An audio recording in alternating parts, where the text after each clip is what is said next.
नमस्कार किसान भाइयों। जो भी किसान भाई गर्मियों में कद्दू बैंगन सब्जियों की खेती करते हैं उनको पता होगा कि हमें किस विधि से गर्मियों में कद्दू बैंगन सब्जियों की खेती करना चाहिए।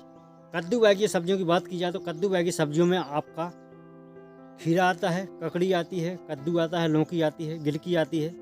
इसके अलावा खरबूजा, तरबूजा, जितनी बेल वाली फसलें होती हैं सब अधिकतर कद्दू बैंगन सब्जियों में आती हैं। तो आप किस विधि से किस सब्जी का प्लांटेशन कर सकते हैं वो जानते हैं आज के इस वीडियो में।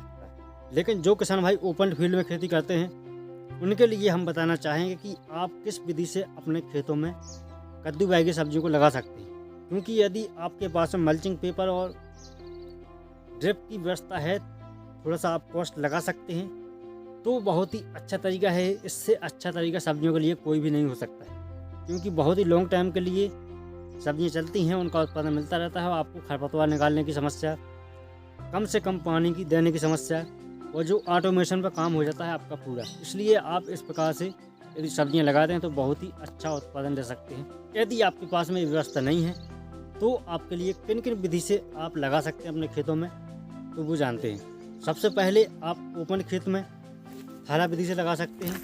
इसके अलावा जो क्यारियाँ बांध के लगा सकते हैं मेड़ पर। इसके अलावा आप मेड़ बना करके लगा सकते हैं। जिस प्रकार से ड्रिप में लगाते हैं उसी प्रकार बनाई जाती है और लाइन बाई लाइन आप लगा सकते हैं। लेकिन गर्मियों में मुझे लगता है कि सबसे अच्छी विधि कौन सी है तो वो है थाला विधि। लेकिन सभी विधियों के अपने प्लस माइनस हैं, तो सबसे पहले समझ लेते हैं थाला विधि। थाला विधि सबसे पहले खेत को समतल करके पाटा लगा करके उसको तैयार करके उसमें थाले बना लिए जाते हैं 1.5 से 2 फुट के वृत्ताकार आकार में, गोल आकार में उसके थाले बना लिए जाते हैं। उसमें 3 से 4 सीड रोपाई कर दी जाती है, जो कि देख सकते हैं आप इस प्रकार से। इसमें आप गोबर की खाद भी डाल सकते हैं, जैविक खाद भी डाल सकते हैं, जिससे कि पौधा जर्मिनेशन हो तुरंत उसको वहीं से खाद मिलने लगे। यदि आप इस विधि से लगाते हैं तो आपका जो खरपतवार जमने की प्रोसेस होती है वो बहुत लेट होती है, क्योंकि आपको सिर्फ थाला में पानी देना है, पूरे खेत में पानी नहीं देना है। इसलिए जब तक पौधे की बेल नहीं चल जाती है, जब तक आप सिर्फ थाला में ही पानी डालते रहते हैं और जो खरपतवार हैं थाला में ही उगते हैं। आसपास की ज़मीन है जो डरी रहती है उसमें धूप लगती रहती है और जो मिट्टी है उसमें खरपतवार भी नहीं जम पाते। इस विधि से आपको थोड़ी सी मेहनत होती है शुरुआती अवस्था में। इसके बाद में आपको कोई समस्या नहीं होती है, उसकी बेल चलने लगती है। फिर आप पूरी सिंचाई कर देते हैं तो बेल बहुत ही तीव्र गति से बढ़ती है और पूरी जगह को ढक लेती है। इस विधि से बहुत ही अच्छा आप प्रोडक्शन ले सकते हैं। अब जानते हैं कि थाला विधि की हानि क्या है और लाभ क्या है। तो सबसे पहले लाभ जान लेते हैं। तो थाला विधि में पानी कम से कम लगता है शुरुआती अवस्था में और खरपतवार नहीं जमते हैं। इसके अलावा इस विधि में आपका जर्मिनेशन है ठंडियों के दिनों में बहुत जल्दी हो जाता है, जनवरी फरवरी में।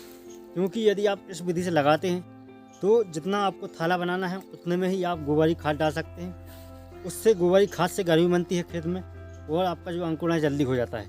इसके अलावा पूरा खेत खाली रहता है तो खेत की जो मिट्टी है वो थोड़ी सी गर्म बनी रहती है, इसलिए सर्दियों के दिनों में इसका जर्मिनेशन बहुत ही अच्छा होता है। अब जानते हैं इसकी हानियाँ। जब आपके पौधे में फल आने लगते हैं तो उस समय पर जो पानी है पेड़ के पास जमा होता है, इसलिए ज़्यादा से ज़्यादा फंगस लगने के चांस होते हैं पेड़ में। और जो पेड़ है उसमें ज़्यादा बीमारियां लग सकती हैं जड़ के पास में, तो पूरा पेड़ ही नष्ट हो सकता है।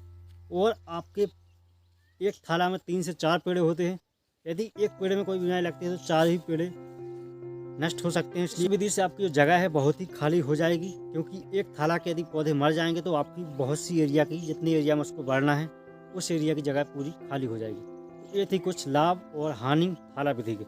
अब जानते हैं क्यारी बना करके हम यदि मेड़ पर लगाते हैं तो उसके क्या लाभ और क्या हानि है। सबसे पहले जान लेते हैं कि पहले खेत को समतल करके आपको क्यारी बनाना है, उसके बाद में मेड़ बना करके मेड़ पर 1 से 2 फुट की दूरी पर आपको बीज रोपाई करना है और फिर आपको सिंचाई करना है। इस विधि से यदि आप लगाते हैं तो आपको कम मेहनत में ज़्यादा उत्पादन मिल सकता है। इस विधि के सबसे पहले जानते हैं लाभ क्या है। तो यदि आप मेड़ पर लगाते हैं तो जो आपका जर्मिनेशन है अच्छा होता है, क्योंकि जो आप सिंचाई करते हैं तो पेड़ के पास में पानी नहीं जाता है, तो वहाँ की जो मिट्टी है वो सेट नहीं होती है। इसके अलावा आप क्यारी में पानी देते हैं तो खरपतवार ही पेड़ के पास कम जमेंगे और क्यारी में ज़्यादा जमेंगे। इसके अलावा आपको ज़्यादा मेहनत करने की ज़रूरत नहीं है। शुरुआती में पानी भले ही ज़्यादा लगे, लेकिन आपको सिर्फ बीज की रुपाई कर देना, उसके बाद में सिंचाई करते रहना है क्यारी बाई क्यारी। वो आपको ज़्यादा मेहनत करने की ज़रूरत नहीं होती है, इसलिए आपको इस विधि से लगाने में सहूलियत होती है। और यदि आपका एक पेड़ मर जाता है किसी वजह से, तो दूसरा पेड़ उस पेड़ की जगह को घेर लेगा और आपको उत्पादन लगातार मिलता रहेगा।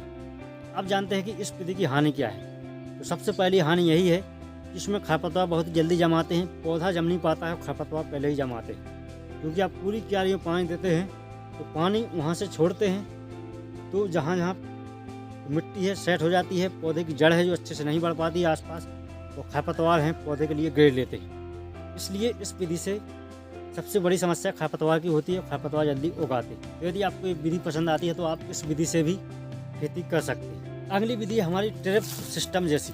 जिस प्रकार से आप मल्चिंग पेपर बिछा करके मेड़ पर लगाते हैं, नाली रखते हैं बीच में, फिर मेड़ बनाते हैं, फिर नाली होती है, फिर मेड़ बनाते हैं।